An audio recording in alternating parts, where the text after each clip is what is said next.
के सागर career अकॅडमीच्या digital प्लॅटफॉर्मवरती मी प्राध्यापक रणजित फरांदे आपणा सर्वांचं सहर्ष स्वागत करतो। विद्यार्थी मित्रांनो, पाठीमागचे काही साधारणतः एक 8-9 जे पार्ट आहेत हे आपण नागपूरचा पेपर बघितला आणि त्याच्यामध्ये मी एकदम व्यवस्थित एक्सप्लेनेशन केलेले।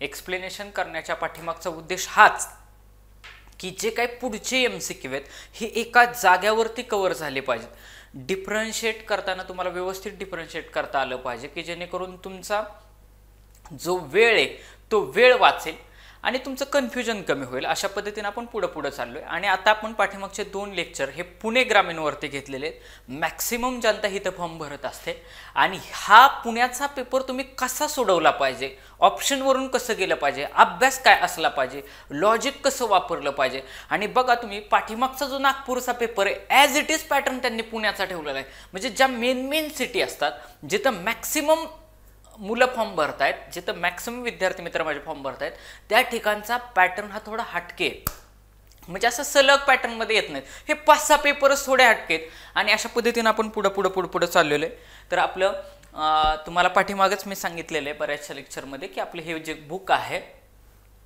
2023 मध्ये ज्या 78 प्रश्नपत्रिका झाल्या होत्या त्या उत्तर आणि स्पष्टीकरणासह आपलं होणारच पोलीस कॉन्स्टेबल हे अतिशय चांगलं पुस्तक आहे। याच्यामध्ये 38 प्रश्नपत्रिका जिल्हा ग्रामीण व शहरी पोलीसच्या आहेत, 28 प्रश्नपत्रिका ह्या चालकच्या आहेत, 12 प्रश्नपत्रिका ह्या SRPFच्या आहेत आणि 10 प्रश्नपत्रिकांचं सविस्तर ज्या मेन 10 आहेत त्यांचं सविस्तर विश्लेषण याच्यामध्ये केलेलं आहे। त्याच्यानंतर आपली 93वी आवृत्ती आहे संपूर्ण पोलीस कॉन्स्टेबल, याच्यामध्ये पूर्वीच्या 20 प्रश्नपत्रिका आणि 5 आदर्श प्रश्नपत्रिका स्पष्टीकरणासह दिलेले आहेत।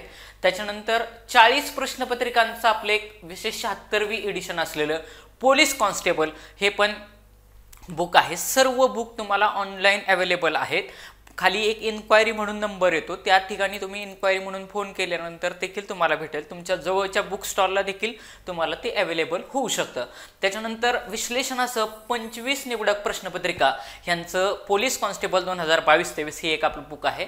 त्याच्यानंतर पोलीस चालक शिपाई भरती मार्गदर्शन, याच्यामध्ये 450 वाहतूक विषय MCQ स्वतंत्रपणे दिलेले आहेत आणि वाहतूक विषय चिन्ह, रोड मार्किंग, वाहतूक दिवे, वाहन इंडिकेटर्स वगैरे जे काही नंबर प्लेट्स असतात आणि वाहन विभागाचे जे काही वेगवेगळे कायदे आहेत, नियम आहेत त्याच्या संदर्भात MCQच्या फ्रेम केलेले ते याच्यामध्ये दिलेले आहेत। हा पोलीस शिपाई चालकचं हे बुक आहे। ह्याच्यामध्ये मोटार वाहन चालवण्याचे कायदे व वाहतुकीबाबत जे काही कायदे व नियम आहेत आणि 2021च्या साधारणतः 21 प्रश्नपत्रिकांचा समावेश आणि 650 पेक्षा जास्त MCQ याच्यामध्ये कव्हर केलेले आहेत। आणि हा आपला पुणे ग्रामीणचा पेपर आहे 2023 साली, म्हणजे रिसेंट झालेला पेपर आहे।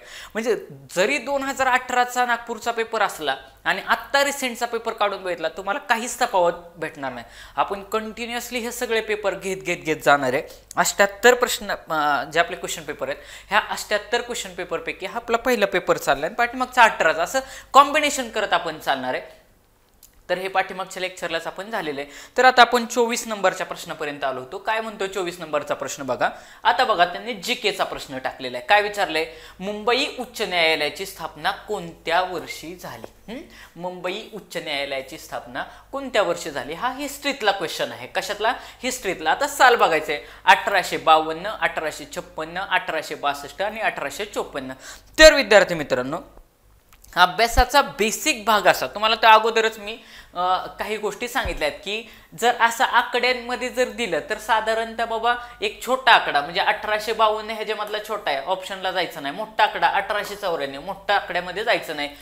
1 आणि 4 मध्ये कन्फ्युजन झालं। ऑप्शन नंबर 1 ला उत्तर आहे की 4 ला उत्तर आहे, 1 ला न्यायचं की 4 ला न्यायचं। पाठीमागचे तुम्ही व्हिडिओ बघा, मी तुम्हाला सांगितलं 1 आणि 4 मध्ये कन्फ्युजन झालं, सरळ 4 ला मार्क करायचं। म्हणजे 1862 साली हे झाले ट्रिक बाबा। हा गोळी एकदम ही म्हणजे बसण्याची ही आपली टेक्निकल मेथडनं आपण गोल केला, पण तरी देखील गोल किती बरोबर आला हे तुम्हाला मला सांगायचंय।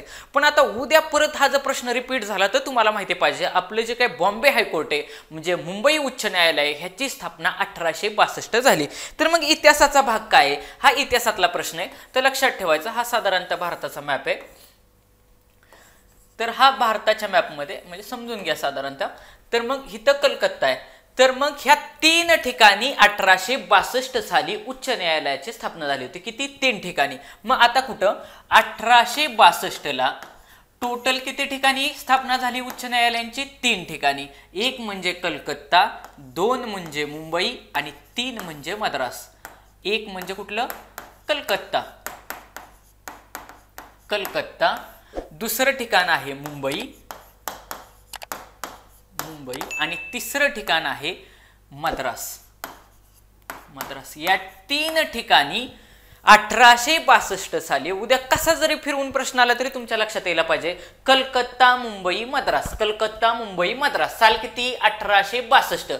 1862 साली 3 ठिकाणी न्यायालयांची स्थापना झाली. 3 न्यायालय कुठली? कलकत्ता, मुंबई, मद्रास. आणि जे चौथं आहे, ज्याच्यावरती एकदा आयोगानं कंबाईनला PSI वगैरे ज्या एक्झामला तिथं विचारला होता, हे चौथं जे काय हे आग्र्याला झालं होतं. आग्रा. फक्त ठिकाण लक्षात ठेवा, आग्रा. 1864 साली. 1864 साली म्हणजे बघा 1864 साली बघा 1864 ला चौथं झालं. 4 वरून 64 कुठं झालं? आग्र्याला झालं. आणि बाकीचे 3. मग आता हे का विचारलंय? कारण मुंबई हे शक्यतो क्वेश्चन हे तुम्हाला महाराष्ट्राच्या रिलेटेड असणार आहेत, त्याच्यामुळे ते महाराष्ट्रावरती फोकस करायचा. हे बाकीचं मी लक्षात ठेवण्यासाठी सांगितलं. उद्या क्वेश्चन जर फिरवून विचारला तर तुम्हाला माहिती असावं. मग मुंबई उच्च न्यायालयाची स्थापना विद्यार्थी मित्रांनो 1862 साली झाली. हा झाला अभ्यासाचा भाग. आणि लॉजिकली कसं काढायचं किंवा ट्रिक वापरून कसं काढायचं तुम्हाला मी अगोदर सांगितले. आकडे आले की छोटा आकडा मोठा आकडा कंपल्सरी एलिमिनेट करायचा. 1 आणि पाठीमागच्या ह्याला सांगितलंय 1 आणि 2 मध्ये कन्फ्युजन झालं तर 2 ला न्यायचं. 1 आणि 3 मध्ये कन्फ्युजन झालं तर 3 ला न्यायचं. 1 आणि 4 मध्ये कन्फ्युजन झालं तर 4 ला न्यायचं. मॅक्सिमम प्रेफरन्स ऑप्शन नंबर 2 आणि ऑप्शन नंबर 3 ला ठेवायचे. आता पुढचा प्रश्न, मराठीचा प्रश्न विचारलाय बघा. अतिशय सोप्या पद्धतीचा प्रश्न हा. वर आनंदाने नाचत होता या वाक्यातील वर हा शब्द काय दर्शवतो? वाक्यातील एकच शब्द अनेक जाती दर्शवतो, एवढं लक्षात ठेवायचं. वाक्यातील एकच शब्द त्याचं स्थान कुठं आलंय याच्यावरून तो अनेक जाती दर्शवतो. म्हणजे तो शब्द विशेषण देखील असू शकतो, त्याच्यानंतर नाम असू शकतो, क्रियाविशेषण असू शकतो आणि शब्दयोगी अव्यय असू शकतो. मग या ठिकाणी वर हा शब्द काय करतोय? वर हा शब्द या ठिकाणी कोणत्या जातीचं काम करतोय? तर बघा लक्षात ठेवा की वर आनंदाने नाचत होता. मग आता मी होता हे काय आहे? क्रियापद आहे. होता हे काय आहे? ह्याच्यातलं क्रियापद आहे. ह्या क्रियापदाला मी जर कोणी प्रश्न विचारला, कोणी विचारला? कोण असा जर प्रश्न विचारला, कोण आनंदाने नाचत होता? बघा, कोण आनंदाने नाचत होता, तर उत्तर येतं माझं वर. आणि जर एखाद्या प्रश्नाचं उत्तर कोण न आलं तर तो वाक्याचा असतो कर्ता, आणि कर्ता हे त्या वाक्यातील नाम असते. काय असते? नाम असते. म्हणून या वाक्यातील वर आनंदाने नाचत होता हे या वाक्यामध्ये नाम आहे. काय आहे? नाम आहे. मग आता वर हा अजून कशाचं काम करू शकतो? आता सपोज मी आता लिहित नाही पण तुम्हाला सांगतो की पक्षी झाडावर बसला होता. कुठे बसला होता? झाडावर बसला होता. झाडावर. आता हा जो काय वर झाडा या शब्दाला लागून आला, झाडावर. आता इथं वर दिले का नाही? आता हा वर काय आहे? शब्दयोगी अव्यय आहे. त्याच्यानंतर वर माई तोऱ्यात चालते किंवा तोऱ्यात नाचते अशा पद्धतीने विचारलं तर मग लक्षात घ्या, वर माई म्हणजे कोणाची माई? तर वराची माई विशेषण झालं. म्हणजे अशा पद्धतीनं त्याच्यानंतर तो वर खाली करत होता, काय करत होता, असं अशा पद्धतीने कोण काय कायचं उत्तर जर असेल तर क्रियाविशेषण असतं. मग फक्त ह्या ठिकाणी एवढं लक्षात ठेवा, म्हणजे आत्ता की जर एखाद्या प्रश्नाला कोण प्रश्न विचारला, नीट विचार करा, एखाद्या प्रश्नाला कोण प्रश्न विचारला तर वाक्याचा कर्ता भेटतो आणि वाक्याचा कर्ता हा त्या वाक्यातील नामाचं कार्य करतो. म्हणून वर आनंदाने नाचत होता या मराठी व्याकरणातील वर हा शब्द नाम दर्शवतो. अतिशय चांगल्या पद्धतीचा प्रश्न हा या ठिकाणी फ्रेम केलेला आहे. बाकीचं तर तुम्हाला मी सांगितलं, जर झाडावर असं आलं असतं तर ते शब्दयोगी अव्यय झालं असतं. त्याच्यानंतर वर खाली असं क्रिया कुठे घडते, काय घडते असं कळलं असतं तर त्या ठिकाणी क्रियाविशेषण आलं असतं. अशा पद्धतीने हा प्रश्न झालेला आहे. आता पुढचा प्रश्न 16 नंबरचा. जिम कॉर्बेट पार्क कोणत्या राज्यात आहे?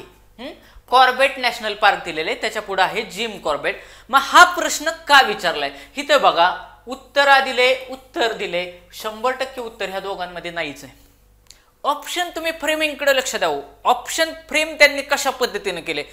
पर्यायाकडे बोलायला सुरुवात करायचं. जसं तुम्ही पर्यायाकडे बोलताना आपोआप तुम्हाला मार्कांमध्ये तुमच्या इम्प्रूव्हमेंट दिसणार आहे. त्यासाठी पर्याय बघायचे. हिथं उत्तर दिले, हिथं उत्तर दिले, म्हणजे 100% उत्तर कन्फ्यूज करण्याचा ह्या दोन ऑप्शनमध्ये एक्झामिनरचा ट्राय, म्हणजे हे दोन ऑप्शन उत्तर येणारच नाही.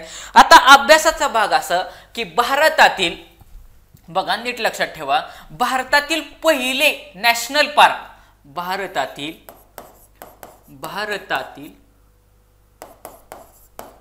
पहिले फर्स्ट नॅशनल पार्क,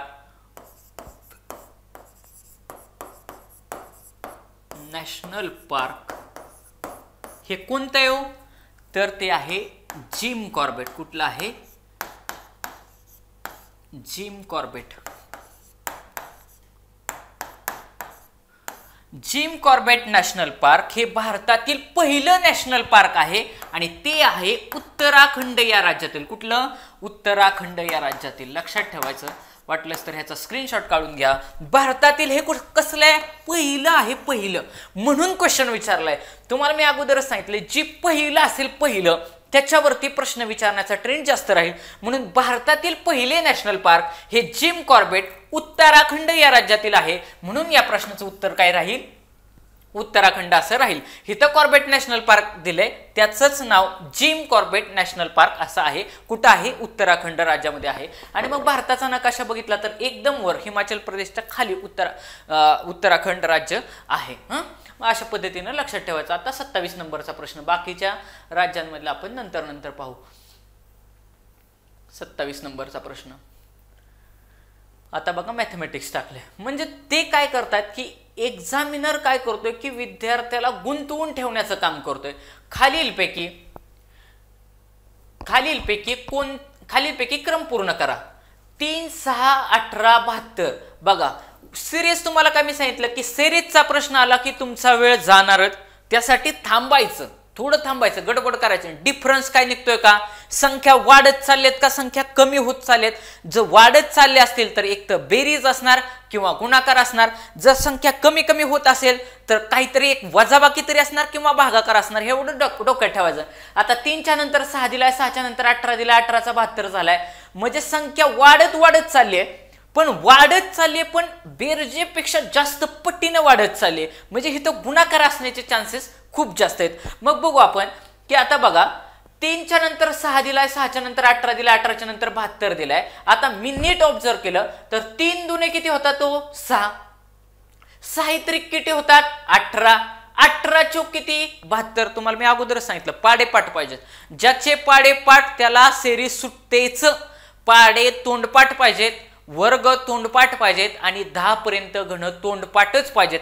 4-5 प्रश्न त्यांच्या सुटणार आहेत. त्यामुळे लक्षात ठेवा, 5 प्रश्न म्हणजे सोपी गोष्ट नाही. जर 5 प्रश्न माझे नसते एवढ्या गोष्टीवरून सुटणार असतील ना, मी पहिल्यांदा तेवढं पाठ करणार. त्यासाठी पाडे विद्यार्थी मित्रांनो सोडायचे नाही. 3 नीट जर बघितलं तर 3 गुणिले 2 केलं तर 3 दुने 6, 6 त्रिक 18, त्याच्यानंतर 18 चौक 72, म्हणजे 2, 3 आणि 4. मग आता 72 ला किती न गुणावं लागेल? बट ऑब्वियस 5 न गुणावं लागेल. किती? 5 न. मग 5 न. मग आता 72 गुणिले 5, 72 गुणिले 5, 5चा पाडापाठ असतो. 5 दुने 10, म्हणजे एकक स्थानी काही येईल? 0 येईल. ऑप्शन नंबर इथं लिहिले 216, एकक स्थानी 0 नाही, ऑप्शन गेला. 144 ऑप्शन गेला, कारण एकक स्थानी 0 नाही. हिथं एकक स्थानी 0, हिथं एकक स्थानी 0, पण हिथं 90च दिलंय आणि हिथं 72. 72 ही संख्या ऑलरेडीच 90च्या जवळ आहे. जर 72 ला 5 न गुणलं तर उत्तर हे 90 पेक्षा कितीतरी पटीनं जास्त येईल. मी गुणाकारच करणार नाही, त्यामुळे 90 पण ऑप्शन गेला. डिरेक्टली मग आन्सर मार्क केलं असतं. मी गुणाकार करण्यात वेळच घालवला नसता. लक्षात घ्या, ही गोष्ट तुमचा वेळ वाचवत असते. वेळ वाचला पाहिजे, वेळ. कारण आता तुम्ही किती जरी गुणत बसला तरी उत्तर ऑप्शन नंबर सीच येणार आहे. बघा आता 2×5 = 10, हातचाला 1, 7×5 = 35 आणि 36, 360 आलं उत्तर. म्हणजे नीट बघा, एकक स्थानी 0 येतो. ह्या ऑप्शन वरून ऑप्शन नंबर 1, ऑप्शन नंबर 4 काढला. 90 तर 72च्या जवळ आहेत, त्याच्यामुळे ते उत्तर तर पहिल्यांदाच ऑप्शन इलिमिनेट झाला असता. त्याच्यावरूनच कळलं की बाबा म्हणजेच काय की हा जो पॅटर्न आहे आपला सिरीजचा, हा आपल्या आपण जे काय पाठीमागचे 2-3 एक पेपर बघितला, त्याच्यामध्ये 2-3 पॅटर्न बघितले आणि मला वाटतं ह्या पेपरमध्ये आपला दुसरा तिसरा हा वेगळा पॅटर्न आहे. हे एकदा पॅटर्न सगळे काय करायचे, एका पेजवरती घ्यायचे, सगळे एका पेजवरती घेतले ना त्याच्या बाहेरच क्वेश्चन जाणार नाही. काही ठिकाणी बेरीज असणार, काही ठिकाणी वर्ग असणार, वर्गांची बेरीज केलेली असणार, वजाबाकी केली असणार, ह्याच्या पलीकडे काय नाही. पहिल्यांदा डिफरन्स काढायचा, पॅटर्न दिसला की पहिल्यांदा डिफरन्स काढायचा, सिरीज वाढत असली तर बेरीज गुणाकार करायचा, सिरीज कमी होत असेल तर वजाबाकी भागाकार करायचं, ह्याच्या पलीकडे क्वेश्चन जात नाही. आता पुढचा क्वेश्चन, परत मॅथमॅटिक्सचा क्वेश्चन टाकलाय, म्हणजे एक्झामिनरला काय करायचं, गुंतवून ठेवायचं तुम्हाला. काय क्वेश्चन आहे, राहुलचे वय 15 वर्षापूर्वी, किती वर्षापूर्वी, 15 वर्षापूर्वी, लगेच हे मी इथं लिहिलं 15 वर्षापूर्वी, 15 वर्षापूर्वी, 15 वर्षापूर्वी किती असेल ते माहिती नाही, पण मला त्याच्यावरून आजचं वय निघतं. आजचं वय करताना मी काय करेल, जेवढं काय दिलं असेल त्याच्यात 15 ऍड करेल. 15 वर्षापूर्वी वय किती होतं, 20 वर्ष झालं. तोडत तोडत प्रॉब्लेम वाचायचा, गडबड करायची नाही. 15 वर्षापूर्वी होतं 20 वर्ष, म्हणजे आत्ताचं किती असेल, अधिक 15 केलं तर मला काय भेटेल, आजचं वय भेटेल. किती भेटेल, 35 झालं. आजचं वय 35 झालं. तर आणखी किती वर्षांनी, आणखी किती वर्षांनी तो 60 वर्षांचा होईल. मग आता ऑलरेडी त्याचं 35 आहे, आजचं वय विचारलंय का, नाही, ऑप्शन गेला. 10 तर काय उत्तरामध्ये येईल म्हणून मला वाटत नाही, पण आपण सॉल्व्ह करत येऊ.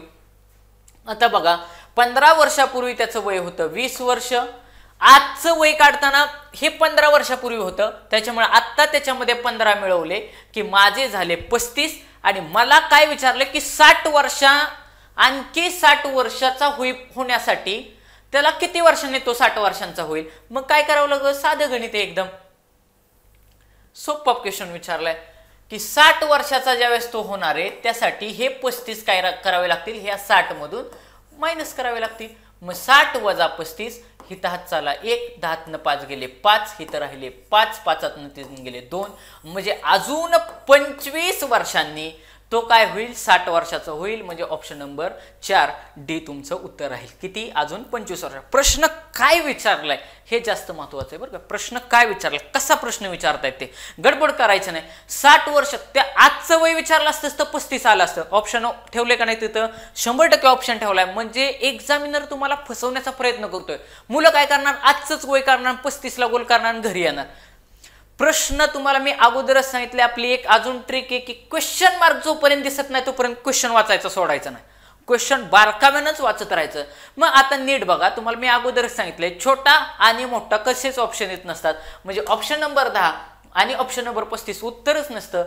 उत्तर तुमचं ह्या 2 पर्यायामध्येच असतं, 20 आणि 25 मध्ये. म्हणजे तुम्हाला बघा, मी कितीतरी क्वेश्चन असे दाखवलेत, कितीतरी, अगदी एखादा अर्धा क्वेश्चन ह्या लॉजिकच्या बाहेर आहे. नाही तर 95% पेक्षा जास्त क्वेश्चन हे ह्या लॉजिक मध्ये बसतात की छोटा आकडा आणि मोठा आकडा शक्यतो उत्तर असणार नाही, शक्यतो, कारण वरचे 2-4% इकडे तिकडे होऊ शकतं. पण सोप्या कॅटेगरीतला प्रश्न आहे, वयवारीचा प्रश्न आहे. हे प्रश्न चुकता कामा नयेत, हे प्रश्न चुकता कामा नयेत. तुम्हाला आउट ऑफ द मार्क देतात. आपले टार्गेटचे मॅक्सिमम मार्क्स काढायचे. आता पुढचा प्रश्न, अंदमान बेट समूहातील ज्वालामुखी निर्मित बेट कोणते आहे. कुठले विचारले, अंदमान बेट समूहातील. काय विचारले, बेट कोणता आहे विचारले. मग इथं ऑप्शन बघू. आता तर आपल्याला असं समजायचं की माहिती नाही. कट लँड आणि बॅरन आयलँड, हिथं लँड म्हणते, हिथं लँड म्हणते, खाली म्हणते बारातांग आणि उत्तर अंदमान. हिथं उत्तर अंदमान असं तर असू शकत नाही. ऑप्शन गेला, ऑप्शन गेला. का ऑप्शन हे गेले, कारण जर हिथं कट लँड म्हणते आणि हिथं बॅरन आयलँड म्हणते, म्हणजे एक्झामिनरला तुम्हाला ह्या 2 ऑप्शन मध्ये उत्तर ठेवलेलं आहे. सरळ सरळ बघूनच करते ना, त्यांच्या ऑप्शन फ्रेमिंग वरूनच मला कळतंय की उत्तर हे कटलँड आणि बॅरन आयलँड मध्ये ठेवलेले. आणि तुम्हाला माहिती आहे आपली ट्रिक असे, 1 आणि 2 मध्ये कन्फ्युजन झालं तर मी कशाला मार्क करेन, 2 ला मार्क करेन. कारण माझा मॅक्सिमम प्रेफरन्स हा ऑप्शन नंबर 2 आणि ऑप्शन नंबर 3 असणार आहे. मग आता बघा, सरळ सरळच उत्तर ह्याचं काय असेल, बॅरन आयलँड असेल. मग आता लक्षात ठेवायचं की अंदमान बेट समूहातील ज्वालामुखी निर्मित, कसला ज्वालामुखी, किंवा त्याला जिवंत, आत्ता सध्या पण तिथं काय होतात की रिसेंटली पण त्याच्यामध्ये तिथं भूकंप होतात. जिवंत जे काही ज्वालामुखी आहेत, जिवंत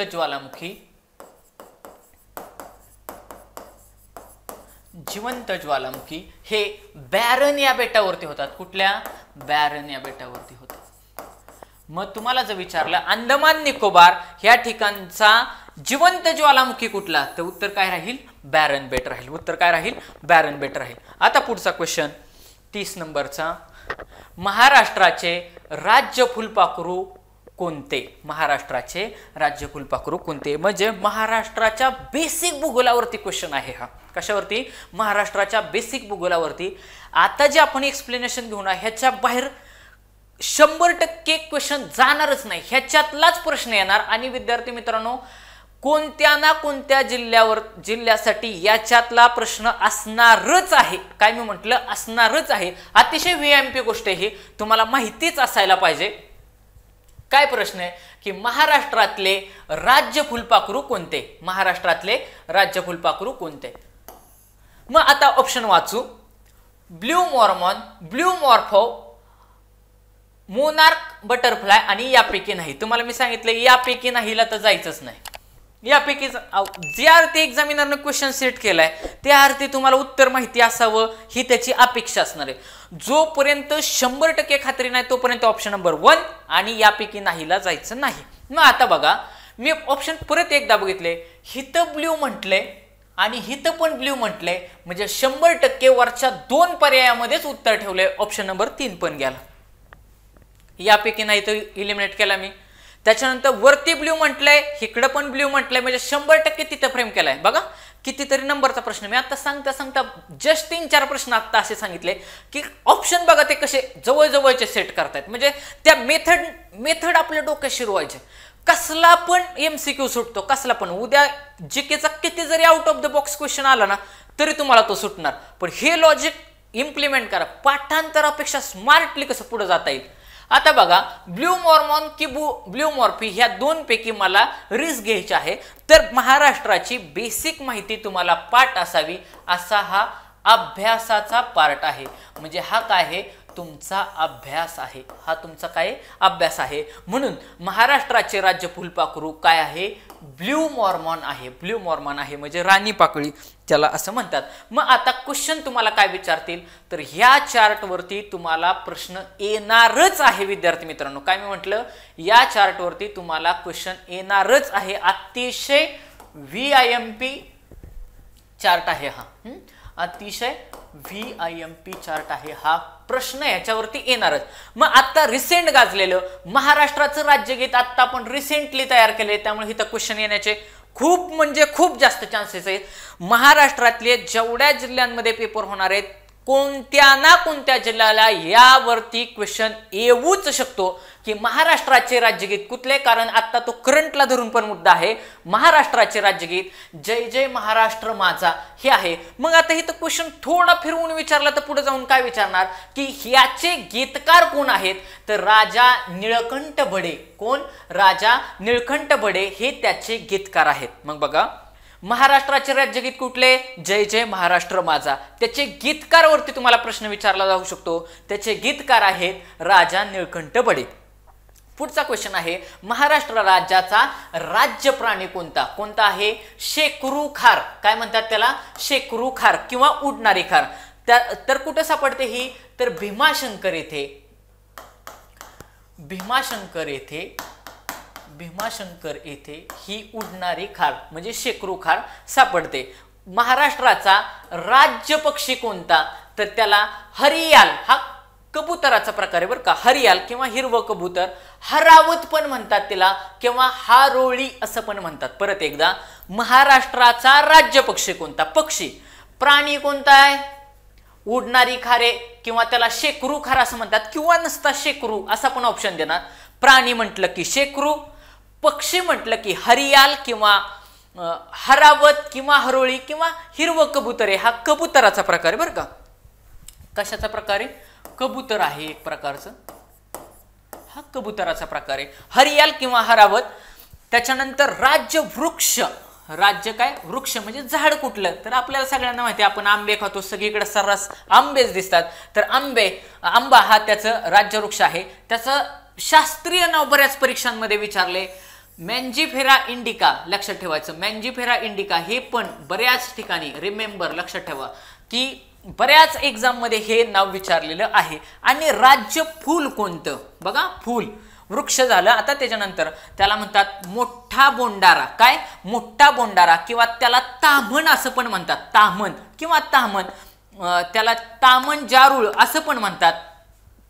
तर असं झालं की राज्यगीत, राज्य प्राणी, राज्य पक्षी, राज्य वृक्ष आणि राज्य फूल. मग आता परत एकदा बघा रिवाइज खातर, राज्यगीत म्हटलं की कुठलं आहे, जय जय महाराष्ट्र माझा. गीतकार कोण आहेत, राजा निळकंठ बडे. प्राणी कुठला आहे, शेकरू खारे. पक्षी कुठला आहे, हरियाले. वृक्ष कुठला आहे, आंबा आहे. त्याचं शास्त्रीय नाव काय आहे, मँजिफेरा इंडिका आहे. राज्य फूल कोणतं आहे, तर मोठा बोंडारा हे फूल आहे. मोठा बोंडारा काय फूल आहे, हे थोडं लक्षात ठेवायचं. एक 2-4 वेळा चार शांत डोक्यानं आठवला ना 100% तुम्हाला चार्ट आठवणार. फूल म्हटलं की मोठा बोंडारा, वृक्ष म्हटलं की आंबा, त्याचं शास्त्रीय नाव आहे मँजिफेरा इंडिका. इंडियावरून इंडिका, हे तर इंडिका तर गाडीचं पण नाव आहे, फक्त मँजिफेरा एवढं लक्षात ठेवावं लागणार आहे. त्याच्यानंतर राज्य पक्षी, पक्षी हा काय कबूतर आहे, पण कसलं कबूतर आहे, हिरवं कबूतर आहे. मग ह वरून काय तर नाव आहे, मग हरियाल किंवा त्याला हरावत किंवा हरवळे म्हणतात. राज्य पाणी शेकरू आहे, त्यालाच खार असं म्हणतात. त्यानंतर राज्य गीत जे काय आहे, हे जय जय महाराष्ट्र माझा गीतकार आहेत राजा निळकंठ बडे. मग आता ह्या चार्टमध्ये अजून एक पॉइंट राहिला,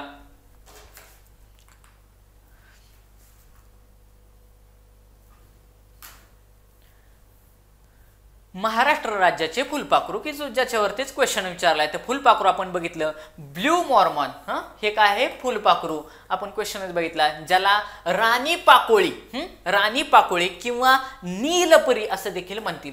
जर यदा कदाचित मराठीत क्वेश्चन फ्रेम झाला तर तुम्हाला हिथं क्वेश्चन विचारतील की त्याचं मराठीतलं नाव जर विचारले, ऑप्शन मध्ये ब्ल्यू मॉर्मॉन दिलं नाही तर राणी पाकोळी असं विचारलं जाईल की महाराष्ट्र राज्याचे फुलपाखरू आहे राणी पाकोळी. आणि आत्ताचा रिसेंटला हा करंट मधला क्वेश्चन आहे. कशातला, करंट मधला क्वेश्चन आहे हा, करंटचा क्वेश्चन आहे. आणि मगाचं पण वरचं जे गीत सांगितलं हे पण करंटचं आहे की सध्या राज्यमासा आपला डिक्लेअर झालाय. काय राज्यमासा, म्हणून महाराष्ट्राचा राज्यमासा हे पापलेट. कुठला आहे, पापलेट, ज्याला सरगा असं पण म्हणतात. सिल्वर पापलेट, कुठला पापलेट, नसता पापलेट नाही, सिल्वर पापलेट. जर यदा कदाचित क्वेश्चन जर फार जास्त डीप मध्ये गेला तर सिल्वर पापलेट देणार, नाही तर नसता ऑप्शन पापलेट देतील. लक्षात ठेवायसाठी आपण आपल्या जनरलच माहिती, आपण मासे जरी खायला गेलो तरी काय म्हणतो, पापलेट आणा, पापलेट आणा असं म्हणतो ना. म्हणजे बघा कोकणातला फेमस मासा आहे, म्हणून महाराष्ट्र राज्याचा राज्य मासा कुठला, सिल्वर पापलेट. कुठला, सिल्वर पापलेट, ज्याला सरगा असं पण म्हणतात. काय, सरगा. तुम्ही व्यवस्थित झूम करून 480ला जर तुम्ही केलं तर व्यवस्थित सगळा बोर्ड तुम्हाला व्यवस्थित दिसेल. मग एखाद्या फुलपाखरास राज्य फुलपाखराचा दर्जा देणारे महाराष्ट्र हे भारतातील पहिलेच राज्य आहे. आता क्वेश्चन इथं कसा बनेल बघा, फुलपाखराला राज्य फुलपाखराचा दर्जा देणारे भारतातील पहिले राज्य कुठले, कुठलं, आपलं महाराष्ट्र. आपल्या महाराष्ट्र राज्याने एखाद्या फुलपाखराला पहिल्यांदाच राज्य फुलपाखराचा दर्जा दिला, त्यावेळेचे करंटचा मुद्दा आहे. तर लक्षात ठेवायचं आपल्या माहितीसाठी असावं की त्याला राज्य फुलपाखराचा दर्जा देणारं भारतातलं पहिलं राज्य महाराष्ट्र असं आहे. तर महाराष्ट्र राज्य मत्स्य विभागाने सिल्वर पापलेटचे टपाल तिकीट देखील जारी केलेले आहे. टपाल तिकीट पण यावर्षी जारी केलेले आहे. अतिशय महत्वाचं म्हणजे लक्षात घ्या तुम्ही, करंट वरती पण तुम्हाला फार बेसिक क्वेश्चन विचारले जाणार आहे. त्यामुळे एक दिवसभर करंट करत बसायचं नाही. पहिल्यांदा पेपर करा, तुम्ही पेपर केले, हातातले मार्क घ्या, एका रेंज पर्यंत पोहोचा, नंतर करंटचे 4-5 क्वेश्चन घ्या ना. हे पेपर घेत असताना बघा, मी मराठी पण घेत नाही, नसतं गणित बुद्धिमत्ता पण घेत नाही. पेपरचा पॅटर्न, अप्रोच काय असावा, तिथं तुम्ही किती शांत असलं पाहिजे, कशा डोक्याने पुढे चालल्या पाहिजे, अशा पद्धतीने आपण चाललोय. आता बघा जीकेचा क्वेश्चन झाला की लगेच खाली मॅथमॅटिक्सचा क्वेश्चन फ्रेम केलाय. काय क्वेश्चन आहे, ACE म्हणजे ABCD वरती क्वेश्चन विचारलाय. ACE GIK MOQ question mark. लगेच पटकन ABCD लिहून घ्यायचे. A B C D E FGHIJK L आणि M.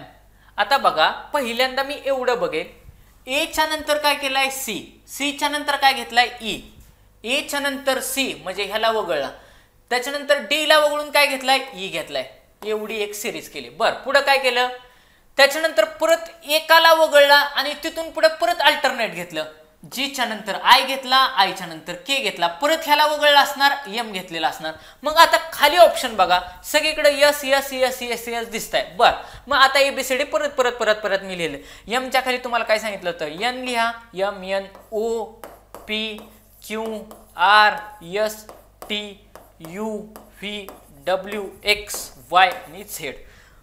मग आता बघा एम पर्यंत तर आपण आलोच होतो. एम, एम च्या नंतर ओ, ओ च्या नंतर क्यू, हिथं झाल्यानंतर आर ला सोडणार आणि एस पासून चालू करणार. आर ला सोडल्यानंतर पर एस नंतर एकाला वगळून एक, परत एकाला वगळून एक, म्हणजे S U W, S U आणि W. Option number 2 S U W. S U U आलं असतं की लगेच हिथं टी दिलाय, हिथं टी दिलाय, बाकीचा डब्ल्यू शोधायची गरजच नव्हती, सगळे ऑप्शन केले असते एकदम फास्ट पद्धतीनं. एबीसीडी पहिल्यांदा लिहून घ्यायचे, एबीसीडी लिहायची, त्याच्यावरती 1 2 3 4 इथं 14 पर्यंत आणि इथून परत 15 16 17 18 असं 26 पर्यंत सगळे आकडे टाकून घ्यायचे. पाठीमागचे लेक्चर बघा, त्याच्यामध्ये मी एकदम व्यवस्थित पद्धतीनं एबीसीडीचं सांगितलेलं आहे. आता 32 नंबरचा प्रश्न, मराठीचा प्रश्न आहे. काय, नदी या शब्दाचा समानार्थी शब्द ओळखा. अतिशय महत्वाचा प्रश्न आहे, IMP आहे. जेवढे जेवढे समानार्थी शब्द अगोदर पेपरला विचारले तेवढे अगोदर करायचे, बाकीचा फापट पसारा करत बसायचा नाही. म्हणजे बघा पाठीमागचे जे लेक्चर तुम्ही बघितले तर सूर्यवरती विचारलं, चंद्रावरती विचारले, मी तुम्हाला अगोदरच सांगितले, तलाववरती एक क्वेश्चन विचारलेलं आहे. मग आता बघायचं ते जे वाचले ते कुठं अप्लाय होते का. नदी या शब्दाचा समानार्थी शब्द मला काढायचा आहे. शीर पहिला ऑप्शन दिलाय. आता तुम्हाला माहिती आहे शीर म्हणजे काय असतं, दूध असतं, दूध. दुधालाच काय म्हणतात शीर, किंवा त्याला दुग्ध असं पण म्हणतात, संस्कृतमध्ये काय म्हणतात दुग्ध. शीर म्हणजे दूध किंवा दुग्ध, म्हणजे त्याला नदी म्हणणार नाहीत, ऑप्शन गेला. 2 नंबर नदी, बी ऑप्शन दिलाय. सरिता, आपल्याला माहिती आहे नदीलाच सरिता असं म्हणतात, म्हणून या प्रश्नाचं उत्तर राहील नदीचा समानार्थी शब्द काय आहे, सरिता आहे. काय आहे, सरिता आहे. अंबर, अंबर आकाशालाच अंबर म्हणतात. कशाला, आकाशाला काय म्हणतात आपण, अंबर. आपण म्हणतो ना ह्याच्यामध्ये अंबरामध्ये इंद्रधनुष्याला अंबर, अंबर म्हणजे काय, आकाश. परंतु त्याचा अजून एक समानार्थी शब्द आहे, तो म्हणजे कपडा. म्हणजेच अंबर हा 2 साठी समानार्थी शब्द आहे. अंबर म्हणजे आकाश आणि अंबर म्हणजे कपडा. अंबर म्हणजे आकाश आणि अंबर म्हणजे कपडा. बऱ्याचशा जणांना अंबर म्हणजे कपडा माहिती नसतं, लक्षात ठेवायचं. आता हिथं जे होईल का नाही त्याचं ऍप्लिकेशन परत आपल्याला जर नेक्स्ट क्वेश्चन पुढं कुठं आला तर आपल्याला इलिमिनेशनसाठी वापरता आलं पाहिजे.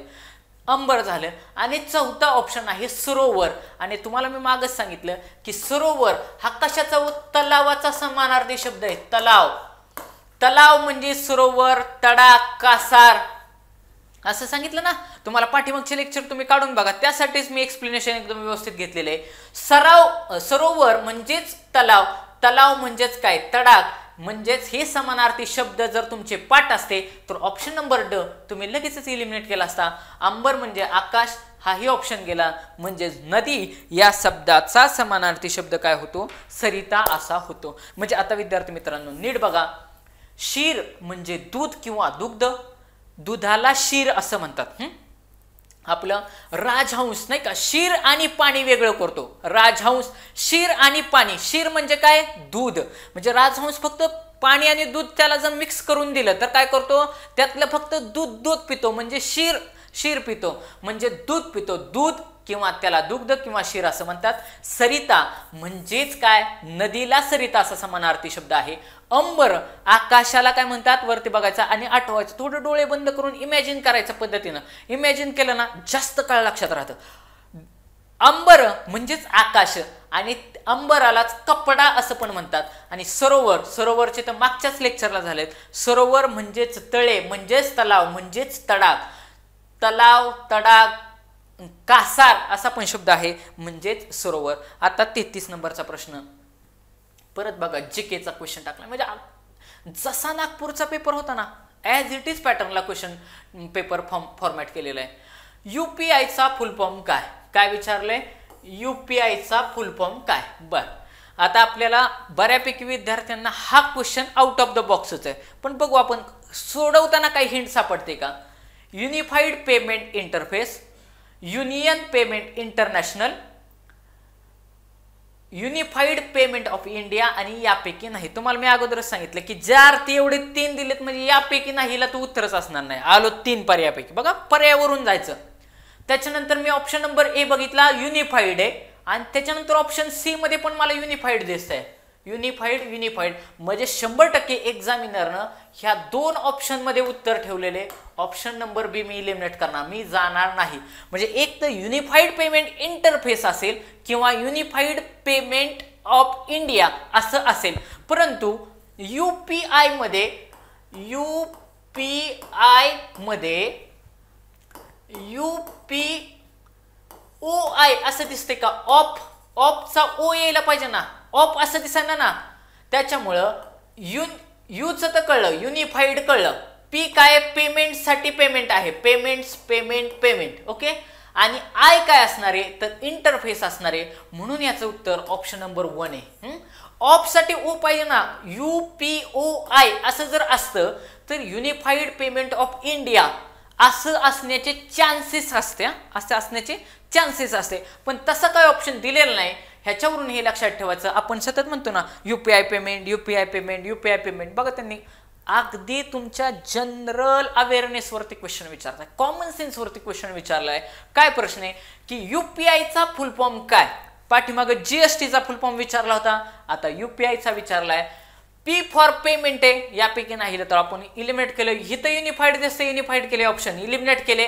म्हणजे एक तर ऑप्शन नंबर 1 किंवा ऑप्शन नंबर 3 ह्या दोघांमध्येच उत्तर आहे. ह्या दोघांवरून मी असं लक्षात घेतलं की इंडियाचा काही शक्यतो रोल नसणार आहे, ऑफचा ओ काय दिला नाही. म्हणजे unified payment interface, unified P for payment, you for unified, P for payment आणि आय फॉर इंटरफेस हा UPIचा फुल फॉर्म आहे.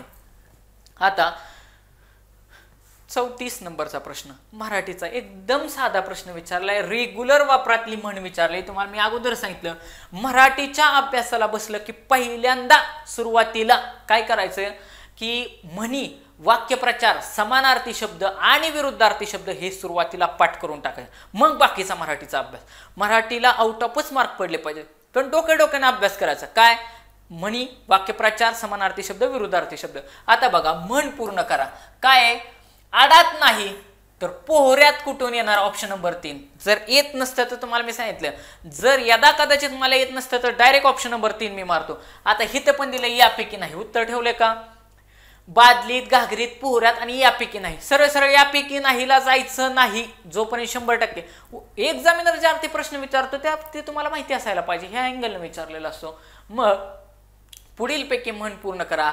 आड्यात नाही तर पोहरात कुठून येणार, अशा पद्धतीने प्रश्न विचारलेला आहे. आणि पुढचा प्रश्न आता पण बघा, सेरीजचा प्रश्न आलाय.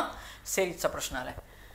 काय म्हणतोय प्रश्न, 99, 78, 59, 42 आकडा कमी होत चाललाय बघा. 99 वरून 78 झाला, 78 वरून 59 झाला, 59 वरून 42 झाला. नंतर हित आपल्याला शोधायचं की हित काय येईल, आणि त्याच्यानंतर 14 झालाय आणि नंतर 3 झालाय बघा. त्याच्यानंतर 14 झालाय आणि 3 झालाय. तर उत्तर काढू आपण. मग ही काय सिरीज आहे, हा काय असणार आहे, काहीतरी पॅटर्न असणार आहे. ज्या अर्थी आकडा कमी होतोय त्या अर्थी या ठिकाणी वजाबाकी आहे. काय आहे, वजाबाकी आहे. वजाबाकीचा फॉर्मॅट वापरलेला आहे. मग वजाबाकीनं बघू आपण काय होतंय. 99 मधून 78 गेले, 99 मधून 78 गेले. पहिले 2 मधला तर फरक काढायचा, हितला फरक काढायचा, हितला फरक काढायचा, त्याच्यावरून काहीतरी लॉजिक आपल्याला कळेल. 99 मधून 78, 9तून 8 गेले, 1 राहिला, 9तून 7 गेले, 2 राहिले, म्हणजे 21चा फरक आहे. इथं किती, 21चा फरक आहे. आता 78 मधून 59 वजा करा, 78 वजा 59, 8तनं 9 जात नाही, तिथं झाले 18, इथं खाली उरले 9, इथं राहिले 6, 7 न 5 गेला 1 म्हणजे 19, इथं आलं 19, इथं किती आलं 19, म्हणजे 21 वजा 2 केलं, किती 21 वजा 2 केलं, इथं 21 आहे, इथं 19 आहे, हा 2चा फरक आहे, ह्यांच्यामध्ये 2चा, म्हणजे 19 वजा 2 केलं तर इथं 17 यायला पाहिजे. आता बघा 59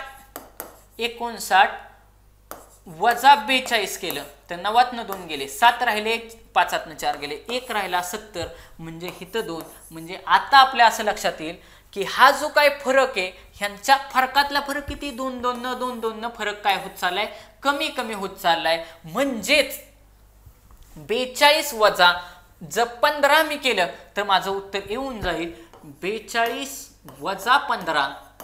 42 वजा 15 केलं तर माझं उत्तर येऊन जाईल, इथं झाले 12, हातचा इकडे घेतला, 12 आणि 5 17, इथं राहिले 7, सॉरी 12 5 गेले 7, इथं राहिले 3, 3 1 गेला 2, म्हणजे माझं 27 उत्तर असायला पाहिजे. म्हणजे या प्रश्नाचं उत्तर राहील 27. किती राहील, 27. आणि तुम्हाला मी अगोदरच सांगितलंय की छोटा ऑप्शन आणि मोठा ऑप्शन कधीच उत्तर नसेल. तर 25 हा छोटा ऑप्शन आहे, ऑप्शन गेला. 31 हा मोठा ऑप्शन आहे, हा ऑप्शन गेला.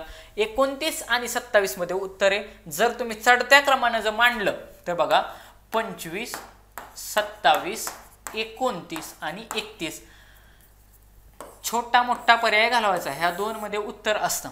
मग असण्याचे चान्सेस असतात. म्हणजे मॅक्सिमम पद्धतीने तर पेपर असेच आहे आतापर्यंत. तुम्ही बघा मी तुम्हाला जेवढं सांगतोय तर तसंच अगदी MPSCला पण हेच लॉजिक लागू होतं. त्यातला 2 नंबरचा ऑप्शन म्हणजे 27 उत्तर असण्याचे चान्सेस राहील. परंतु शक्यतो पहिल्यांदा अभ्यास वापरायचा.